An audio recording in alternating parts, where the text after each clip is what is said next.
India versus Pakistan ரொம்ப anticipate பண்ணப்பட்ட ஒரு கேம். ஐசிசி டோர்னமெண்ட்ஸ் வந்தால் மட்டும் தான் இந்த கேம்லாம் நடக்குது. ஆக்சுவலாக அவ்வளோ ஒரு பயங்கரமான ஒரு கேம். அண்ட் இந்த கேமில் நம்ம என்ன பண்ண போகிறோம் அப்படின்னா ஃபேண்டசி பிக் அதுதான் இந்த வீடியோவில் நம்ம பார்க்க போகிறோம். எங்கே நடக்குதுன்னா துபாயில் நடக்குது. ஹோஸ்ட் நேஷன் பாகிஸ்தானில் இருக்கும்போது ஏன் இந்த மேட்ச் துபாய் நடக்குன்னு எங்கிட்ட கேட்காதீங்க, பிசிசியை தான் கேட்கணும் அது கேள்வி.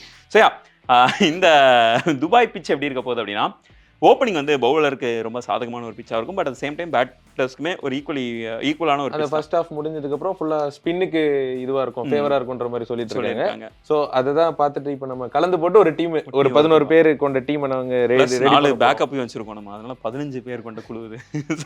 என்ன வேணா சொல்லுங்க. ஓகே, ஸோ ஃபர்ஸ்ட் விக்கெட் கீப்பர்ல இருந்து ஆரம்பிச்சலாம் நினைக்கிறேன். கேஎல் ராகுல் நம்ம எடுத்திருக்கோம். ஸோ விக்கெட் கீப்பர்ல வந்து நமக்கு 2 சாய்ஸ் தான் இருக்குது. ஒன்று ரிஸ்வான், இன்னொன்று கேஎல் ராகுல். பண்ட் ஏன் சாய்ஸா இல்லை அப்படின்னா, இப்போ இருக்கிற இந்தியன் டீம்ல எனக்கு தெரிஞ்சு அவங்க வந்து கேஎல் ராகுல் தான் அதிகமாக நம்பர் மாதிரி தெரியுது. அண்ட் அந்த ரோலுக்கு வந்து பண்ட் வந்து ஓடியில பெருசா பெர்ஃபார்ம் பண்ணி யாரும் பார்த்தது கிடையாது. ஸோ கேஎல் ராகுல்னா இதுக்கு முன்னாடி மேட்சும் நிறைய பண்ணியிருக்காரு. ரிஷப் பண்ட் T20 ஆர் டெஸ்ட்ல ஓகே, ஆனா கேஎல் ராகுல் தான் ஓடிஐக்கு ஓகே. அதனால கேஎல் ராகுல விக்கெட் கீப்பிங்கா நாங்க எடுக்கிறோம். அட் சேம் டைம் ரிஸ்வானா கேஎல் ராகுலா அப்படின்ற ஒரு கம்பேரிசன்ல இப்போதைக்கு கேஎல் ராகுல் மைல்ஸ் அஹெட் அப்படின்னே சொல்லலாம். ஏன்னா அவர் வந்து நல்லாவே ஆடிட்டு இருக்காரு, ரொம்ப பொறுப்பான கேமிங் ஆடிட்டு இருக்காரு. ஸோ அதனால கேஎல் ராகுல எடுத்திருக்கோம். நெக்ஸ்ட் பேட்டர் யாரு? ஃபர்ஸ்ட் பேட்ஸ்மேன் அப்படின்னு சொன்னாலே கேப்டன் ரோஹித் சர்மா இல்லாம போறது இல்லை. ரொம்ப வேணாம் இருங்க. கேப்டன் ரன்ஸ்ல இருந்து மட்டும் இல்ல, கேச்சஸுமே நிறைய பிடிச்சி எங்களுக்கு விக்கெட் எடுத்து கொடுப்பாரு. எது பிடிச்சாரா? இந்த டைம் மிஸ் பண்ணிட்டாரு, நெக்ஸ்ட் டைம் பிடிப்பாரு. சரி பிடிப்பாருன்னு வச்சுக்கோங்க. ஆனா என்ன இருந்தாலும் எனக்கு ரோஹித் சர்மாவை எடுக்கிறதுல வந்து ஒரு டபுள் சைடாவே போயிட்டு இருக்கு. ஓகே, ஏன்னா பாகிஸ்தான் கிட்ட மேட்ச், அதுவும் அது மட்டும் இல்லாமல் லெஃப்ட் ஆர்ம் பேசர் வந்தாலே ரோஹித் சர்மா என்ன ஆவாருன்னு எல்லாருக்கும் தெரியும். ஸோ எனக்கு ரோஹித் சர்மா எடுக்கணும்ன்றது ஒரு 100% ஒரு உறுதி இல்லை, ஒரு 70% வேணா வச்சுக்கலாம். நீங்க என்ன சொல்றீங்க? எனக்கு என்னன்னா ரோஹித் சர்மா வந்து போன மேட்ச் நல்லா ஆடினாரு. ஸோ அதனால எனக்கு தெரிஞ்சு இப்போ வந்து அவர் நல்ல ஒரு ரிட்டர்ன் டு ஃபார்ம் அப்படின்னா ரிட்டர்ன் டு கான்ஃபிடன்ஸ், ஒரு ஸ்டார்ட் அக்ரெசிவ் ஸ்டார்ட், அந்த ஒரு அக்ரெசிவ் ஸ்டார்ட் கிடைக்கிறது வந்து ஒரு 40 ரன் தொடும் பட்சத்தில் அது ஒரு பெரிய போனஸ். நின்று ஆடணும் அப்படின்னு இல்லை, நான் வந்தா ஒரு 30 பாலுக்கு 40 இல்லாட்டி 50 அடிச்சுட்டு நான் போயிடுவேன் அப்படின்றது. அந்த இதுவே பெரிய போனஸ் நினைக்கிறேன். ஸோ அதனால ரோஹித் சர்மா எடுத்திருக்கோம். நெக்ஸ்ட் பேட்டர் யாருன்னா விராட் கோலி. அது கம்பல்சரி. இப்போ இந்தியா வர்சஸ் பாகிஸ்தான் அப்படின்னு வந்துட்டாலே விராட் கோலி இல்லாம மேட்சே கிடையாது. எஸ், அதனால விராட் கோலி எடுத்திருக்கோம். அண்ட் விராட் கோலியோட ஃபார்ம் பத்தி நம்ம நிறைய டவுட்ஸ் இருக்கு. மற்ற மேட்ச் கிட்ட ஃபார்ம் வேணா மாறலாம், but whenever he faces against Pakistan அது கிளாஸ் வந்து அவ்வளவுதான். ஸோ அதனால விராட் கோலி எடுத்திருக்கோம். நெக்ஸ்ட் பேட்டர் யாரு? நெக்ஸ்ட் பேட்டர் வந்து இவர் வந்து பாகிஸ்தான் டீம் சேர்ந்தவர், பாபர் அசாம். எஸ், அவர் எடுத்திருக்கோம். அண்ட் அவர் நான் என்னன்னா அவர் நிறைய விமர்சனம் இருந்தாலும் அவர் எப்பவுமே நல்ல ஒரு ரிலையபிளான ஒரு பிளேயர், நல்ல ஒரு இது வச்சிருக்காரு, ஆவரேஜ். அது மட்டும் இல்லாம இந்தியாக்கு போன மேட்சுமே அவர்தான் நல்லா ஆடினாரு டீமுக்கு. அது ஒண்ணு. அண்ட் இந்தியாக்கு அகைன்ஸ்ட் அவருக்குமே ஒரு நல்ல ஒரு டீசன்ட்டான நல்ல ஒரு நினைக்கிறேன் ஆவரேஜ் மெயின்டைன் பண்ணிட்டு இருக்காரு. சோ பாபர் அசாம் வந்து கன்ஃபார்ம் இருக்கணும். அண்ட் கடைசி பேட்டர் யாருன்னா vice captain Shubman Gill. Century போட்டு வந்திருக்காரு துபாய்னாலே. சுப்மன் கில்க்கு அது ஒரு தனி ஒரு உத்வேகம்னு நினைக்கிறேன். எனக்கு தெரிஞ்சு பிட்ச் ஃபிளாட்டா இருந்தா போதும், இறக்கி விடு, அவ்வளவுதான். சின்ராஸை கையிலே பிடிக்க முடியாது. ஸோ அதனால நம்ம சின்ராஸ் கன்ஃபார்ம் இருக்கு டீம்ல எடுத்திருக்கோம். அண்ட் சுப்மன் கில் இதில் ஒரு முக்கியமான ரோலும் ப்ளே பண்ணுவாருன்னு நினைக்கிறேன் எனக்கு தெரிஞ்சு. ஏன்னா உங்களுக்கு இங்கே ரோஹித் சர்மா வந்து ரொம்ப குவிக் ஃபயர் நாக் ஆடும்போது உங்களுக்கு சுப்மன் கில் பின்னாடி ஆங்கரிங்ஸ் ஆடுற ஒரு விஷயமா இருக்கட்டு. அண்ட் அவர் வந்து டுவர்ட்ஸ் எண்டு கொஞ்சம் நல்லா பூஸ்ட் பண்ணி இன்னும் கொஞ்சம் 50-60 பால்ஸ் ஆடிட்டாருன்னா அதுக்கப்புறம் நல்லாவே பூஸ்ட் பண்ணி கொண்டு போயிடுவார். அப்படின்னும் போது ஓகே, அப்போ சுப்மன் கில் வந்து ரொம்ப வைட்டலான பிளேயராக இருப்பார், நல்ல ஃபார்மில் இருக்கார், செம்ம டச்சில் இருக்கார். அதனால சுப்மன் கில் வந்து ஒரு மஸ்ட் சாய்ஸ் அப்படின்னு நினைக்கிறேன். அடுத்ததாக வந்தோம்னா ஆல்ரவுண்டரில் நம்ம யார் எடுக்க போகிறதுனா, இவர் பேரை மென்ஷன் பண்ணாமல் இருக்க முடியாது, அக்ஷர் பட்டேல். போன மேட்ச் ஒரு ஹேட்ரிக் விக்கெட் எடுக்க வேண்டியது, அது சில பேர்னால போச்சு, நாசமாக போச்சு. ஸோ அக்ஷர் பட்டேல் எதனால இன்னொரு முக்கியமான ரீசன் என்னன்னா, அவர் அப்படி ஆர்டர் ஜடேஜாவை தாண்டி நம்ம அக்ஷர் பட்டேல் எடுக்கிறோம்னா அவரோட பவுலிங் நல்லா இருக்கு ஜடேஜா விட இந்த வாட்டி. அண்ட் அந்த பேட்டிங் ஆட தான் ரொம்ப முக்கியம். அதை சொல்லுங்க. பேட்டிங் என்ன இல்லை, ஏன்னா உங்களுக்கு ஜடேஜா பேட்டிங் வருவாரா இல்லையான்றது ஒரு டவுட் இருக்கு. ஏன்னா அவர் வந்து நல்ல பின்னாடி வர்றாரு, 7வது பேட்டராக தான் வர்றாரு. ஆனால் உங்களுக்கு இன்னட் 5ல உங்களுக்கு அக்ஷர் வர்றாரு. அண்ட் சேம் டைம் நல்ல கான்ஃபிடண்டான பேட்டிங்கும் இருக்குது.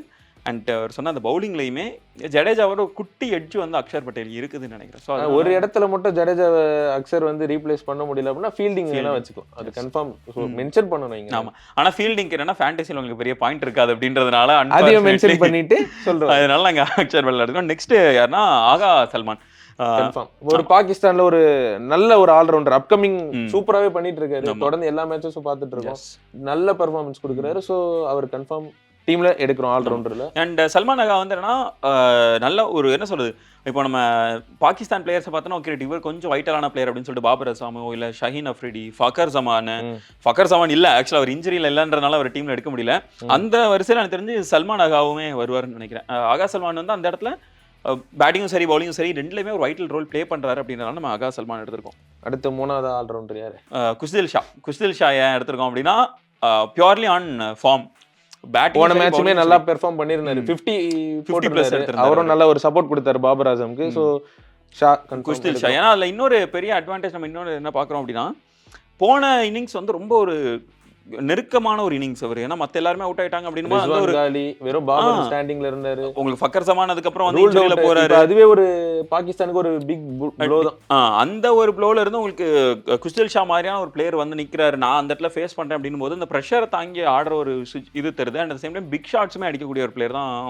வெயிட் அண்ட் டெலிவரி பண்றாரு. எந்த பால் லூஸ் பால் வருதோ அதை மட்டும் நான் அட்டாக் பண்ணிக்கிறேன் அந்த மாதிரி. ஸோ அதனால எப்பெல்லாம் தேவையோ அப்பெல்லாம் ஒரு பிக் ஷாட் அடிச்சு 6 கொடுக்குற ஒரு பிளேயராகவும் இருக்கிறாரு. அதனால எனக்கு தெரிஞ்சு அந்த இதுலயுமே நம்ம போனஸ் கிடைக்கும். ஸோ அதனால குஸ்தில் ஷா எடுத்திருக்கோம். நெக்ஸ்ட் ஸோ பவுலிங் இப்போ நம்ம கடைசியா வந்தோம்னா இவர் பேரு இல்லாத ஐசிசி ஈவெண்ட்டே கிடையாது. முகமது ஷமி கன்ஃபார்ம் எடுத்தே ஆகணும். ஐசிசி ஈவெண்ட் மொத்தமா எத்தனை இது ஆடி இருக்காரோ எடுத்து பார்த்தாலே தெரியும், ரெக்கார்ட்ஸ் இருக்கும் முகமது ஷமி பேர்ல. ஸோ நல்ல ஒரு விக்கெட் டேக்கர், நல்ல ஒரு பேஸ் ஜென்ரேட் பண்றாரு. அதுவும் துபாய் பிச் பேஸ்க்கு சப்போர்ட் பண்ணுது. நம்ம ஃபர்ஸ்ட் நம்ம பவுலிங் எடுத்தோம்னா இவர் வந்து நல்ல ரெக்கார்ட்ஸ் பண்ணுவாரு, நல்ல விக்கெட்ஸ் எடுப்பாரு அப்படின்ற ஒரு இதுல முகமது ஷமியை நாங்க எடுக்கிறோம். அதுவும் இல்லாம உங்களுக்கு பும்ரா இல்லாத குறைய இவர் நல்லாவே தீர்த்து வச்சிட்டு இருக்காரு. ஓப்பன் பண்றதுனால கண்டிப்பா போன மேட்ச்லயும் ஓப்பன் பண்ண உடனே ஒரு விக்கெட்டும் எடுத்து கொடுத்தாரு. ஸோ அந்த மாதிரி டைம்ல இந்த பிச் வந்து ஓப்பனிங்க்கு பேஸ் நல்லா எடுபடுது அப்படின்னால ஷமியை கண்டிப்பா எடுத்துணும்னு நினைக்கிறேன். நெக்ஸ்ட் ஷஹீன் ஷா அஃப்ரிடி. வா இவர் பேரை சொல்றது இல்ல நம்ம இந்தியனோட அந்த ஓப்பனிங் 3 பேர் கேஎல் ராகுல், விராட் கோலி 3 பேரையும் தூக்குவாரு அப்படின்ற ஒரு இதுலதான் அது என்னவா அந்த ஒரு இது இன்னுமே என்ன சொல்றது 4 வருஷம் ஆகுது. ஆனா இன்னுமே நம்ம மைண்ட்ல அந்த ஒரு இம்பாக்ட் கிரியேட் ஆயிருக்கும்ல ப்ரோ. இதுக்கு நம்ம தோத்ததே கிடையாது மேட்ச் பாகிஸ்தான் கிட்ட. ஆனா இவர் ஒரு ஆளு சிங்கிளா வந்து நம்மள காலி பண்ணி மொத்த டாப் ஆர்டரையும் காலி பண்ணதுனால ஷஹீன் ஷா அஃப்ரிடி நமக்கு என்னைக்குமே எனி டைம் ஒரு டேஞ்சரஸான ஒரு பவுலர். அதுவும் நியூ பால்ல அவருக்கு கிடைச்சது அப்படின்னா பிரிச்சிருவாரு. என்ன கேட்டா அதுல நமக்கு சந்தேகமே வேண்டாம். அதனால நம்ம ஷஹீன் ஷா அஃப்ரிடியே எடுத்திருக்கோம். அது மட்டும் இல்லாம அவங்களுக்கு வந்து இது வந்து ஹோம் பிச், 2வது ஹோம் பிச் மாதிரியும் சொல்லலாம் துபாய்.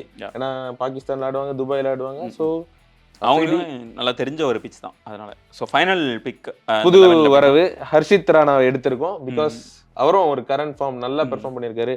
டெபியூட் ஐசிசி டிராஃபிலேயே வந்து இது 3 விக்கெட் எடுத்திருக்காரு. நல்ல ஆவரேஜ் மெயின்டைன் பண்ணி போட்டிருக்காரு. ஸோ அதனால ஹர்ஷித் ராணா மேல நம்ம என்ன விமர்சனம் வச்சாலும் ஒரு விக்கெட் எடுத்துக்கிட்டே இருக்கிறாரு. எனக்கு தெரிஞ்சு ஃபேண்டசியை பொறுத்தளவுல ஆனா தேவையான டைம்ல விக்கெட் எடுத்துறாரு. ஸோ ஃபேண்டசியை பொறுத்தளவு அவங்க விக்கெட்ஸ் வந்து ரொம்ப முக்கியமா இருக்குது. அதனால ஹர்ஷித் ராணா மாதிரியான ஒரு பிளேயர் வந்து கௌதம் கம்பீர் மாதிரி மாறிடுங்க. எனக்கு தெரிஞ்சு நீங்க எவ்வளவு நம்பிக்கை செலுத்திருங்க ஹர்ஷித் ராணா மேல. அதுக்கு சிரிக்காம இருக்க முடியுமா? கௌதம் கம்பீர் மாதிரி மாறிடுங்கன்றீங்க. கௌதம் கம்பீர் மாதிரி மாறிடுனா அந்த தாட்ஸ் வந்து வச்சு ஹர்ஷித் ராணா மீது அந்த நம்பிக்கையை வச்சிருங்க அப்படின்னு சொல்றேன். சோ இதுதான் எங்களோட 11. அண்ட் இதுல வைஸ் கேப்டனா யார் வச்சிருக்கோம்? வைஸ் கேப்டனா அதான் mister ICC event. Yes Mohammed ஷமியை தான் வைஸ் கேப்டனா போட்டிருக்கோம். Mister ICC event. Okay Mohammed ஷமியை வந்து வைஸ் கேப்டனா நாங்க போட்டிருக்கோம். சோ கேப்டனா நீங்க யாரை செலக்ட் பண்றீங்க? விராட் கோலி. அவ்வளவுதான். என்ன சொல்றது, மிஸ்டர் அகைன்ஸ்ட் பாகிஸ்தான் அப்படின்னா விராட் கோலி தான். விராட் கோலியோட ரெக்கார்ட்ஸ் அகைன்ஸ்ட் பாகிஸ்தான் அந்த பியூர்லி அந்த அது மட்டுமே நம்ம நிறைய ஹைலைட்ஸ் பார்த்துக்கிட்டே இருக்கலாம், எத்தனை வாட்டி வேணாலும் பாகிஸ்தான் எப்படிலாம் ஆடி இருக்காரு அப்படின்றது. ஸோ மேபி லைக் பியூர்லி அந்த ஒரு பேசிஸ்ல தான் நம்ம கேப்டன் எடுத்திருக்கோம். பட் மேபி லைக் நீங்க ஃபார்ம் பேசிஸ்ல போகணும் அப்படின்னு நினைச்சீங்கன்னா நீங்க வந்து ஷுப்மன் கில் மாதிரியான பிளேயர்ஸ்ட கூட நீங்க வந்து கேப்டன்சி வைஸ் கேப்டன்சி மாற்றி கொடுக்கலாம். பட் யா உங்களுக்கு விராட் கோலி அண்ட் பாகிஸ்தான் அப்படின்றதுனால தான் நம்ம கேப்டன். அது ஏன் விராட் கோலினா எக்ஸ்ட்ரா மறுபடியும் சொல்லிக்கிட்டே இருக்கலாம், ஆல்வேஸ் ஒன் ஸ்டெப்ஸ் ஹெட் பாகிஸ்தானுக்கு அகைன்ஸ்டா. அது வந்து பழைய 2016 பிரைம் கோலி வந்துருவாரு.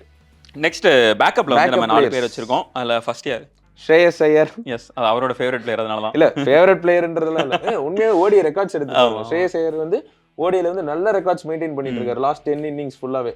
இந்த வாட்டி ஏன் எடுக்கல அப்படின்னா அவனோட போற ரீசென்ட் ஃபார்ம்னால. ஸோ மேபி உங்களுக்கு வந்து ரோஹித் சர்மா மேல நம்பிக்கை இல்ல, இல்லாட்டி கேஎல் ராகுல் வேணாம் அப்படின்னு நினைச்சீங்கன்னா நீங்க ஸ்ரேயஸ் ஐயரை வச்சு ரீப்ளேஸ் ஆக்சுவலா ஸ்ரேயஸ்க்கு வந்து வெளியே வைக்கிறதுமே ஒரு சின்ன இதுதான் இருந்துச்சு. ஆனா ரோஹித் சர்மாவா ஸ்ரேயஸ் ஐயர் அப்படின்னு பாக்குறது தான் ஒரு பெரிய டவுட் இருந்துச்சு. பட் ரோஹித் சர்மா போன மேட்ச் பியூர்லி பேஸ்ட் போன மேட்சோட நல்லாவும் ஆடி இருக்காரு. அதனால தான் நம்ம ஸ்ரேயஸ் ஐயர் வெளியே வச்சுட்டு வைக்கிற வேண்டியதா இருக்கு. அண்ட் நெக்ஸ்ட் வந்து ஹாரிஸ் ராஃப் வந்து ஆக்சுவலா என்னன்னா எப்பவுமே ஒரு ஃபியர்ஃபுல்லான ஒரு பவுலர் தான். உங்களுக்கு மேபி லைக் நீங்க எனக்கு பாகிஸ்தானுக்கு எக்ஸ்ட்ரா ஒரு பவுலிங் நான் ஒரு பிளேயர் எனக்கு வேணும் அப்படின்னு நினைச்சீங்க அப்படின்னா நீங்க வந்து ஹர்ஷித் ராணாக்கு பதிலையோ ரன்ஸ் கன்சிட் பண்ணிக்கிட்டே இருந்தாலும் விக்கெட்ஸ் நம்ம நினைக்காத ஒருத்தரோட விக்கெட்டை பிக் பண்ணிட்டு போயிடுறாரு. ஸோ அதனால மேபி லைக் நீங்க வந்து ஹர்ஷித் ராணாவுக்கு மாதிரியான இன்னொரு ஆல்டர்னேட் ஒரு விக்கெட் டேக்கரா எடுத்துக்கலாம் அப்படின்னு நினைச்சீங்கன்னா நீங்க ஹாரிஸ் ராஃப்க்கு தாராளமா போலாம். மூணாவது பேக்கப் பிளேயர் வந்து நசீம் ஷா. எஸ், இவரையும் சொல்லி ஆகணும். இவர் வந்து அஃப்ரிடி அளவுக்கு த்ரெட் இல்ல, இருந்தாலும் த்ரெட். ஆமா, ஏன்னா ஒரு மேட்ச் நம்மளே பார்த்துருக்கோம், இவரோட பவுலிங்குமே ஆட திணறாங்க நம்ம பிளேயர்ஸ் எல்லாருமே. ஸோ இவரை வந்து நீங்க ரீப்ளேஸ் பண்றதுனாலும் எடுத்து வச்சுக்கலாம் பேக்கப் பிளேயரா. கடைசி பேக்கப் பிளேயர்னா ஹர்ஷீப் சிங்கா ஹர்ஷித் ராணாவா அப்படின்ற ஒரு டவுட் வந்து எனக்கு தெரிஞ்சு இந்தியன் டீம்லேயே இப்போ போயிட்டு இருக்கும்னு நினைக்கிறேன். ஸோ அதே டவுட் தான் எங்களுக்கும் இருக்குது. அதனால ஒருவேளை ஹர்ஷித் ராணா இல்லை ஸ்குவாட்ல அப்படின்னா நீங்க ஹர்ஷீப் சிங்கை வந்து அவருக்கு ரீப்ளேஸ்மெண்ட் வைக்கலாம். ஹர்ஷீப் சிங்மே நல்ல ஓப்பனிங் பயங்கரமா போடுவார். நல்ல பேலன்ஸ்டா ஒரு ஸ்பெல் ரைட் லெஃப்ட் காம்போ இங்கேயும் கொண்டு வரணும் அப்படின்னு சொல்லி கம்பீர் நினைச்சார் அப்படின்னா ஹர்ஷீப் சிங் உள்ளவருக்கான வாய்ப்புகள் இருக்கு. ஸோ அதனால ஹர்ஷீப் சிங் மேல பேக்கப் இருக்காங்க. என்ன வேணா நடக்கலாம், நாளைக்கு யார் வேணா உள்ள வரலாம் போலாம். ஆமா, ஸோ இதுதான் எங்களுடைய ப்ரெடிக்ஷன். அண்ட் உங்களோட ப்ரெடிக்ஷன் என்ன? எந்தெந்த பிளேயர்ஸ் நீங்க டீம்ல வைக்கலாம்னு நினைப்பீங்க, இல்லை எந்தெந்த பிளேயர்ஸ் நீங்க இந்த பிளேயருக்கு பதிலாக இந்த இதை மாத்திக்கலாமே அப்படின்னு நீங்க நினைச்சீங்க அப்படின்னா அதெல்லாம் கீழே கமெண்ட் பண்ணுங்க. அண்ட் நாளைக்கு யார் வின் பண்ணுவாங்க அப்படின்றதையும் கீழே கமெண்ட் பண்ணுங்க. நெக்ஸ்ட் வீடியோல மீட் பண்ணுவோம். வணக்கம்.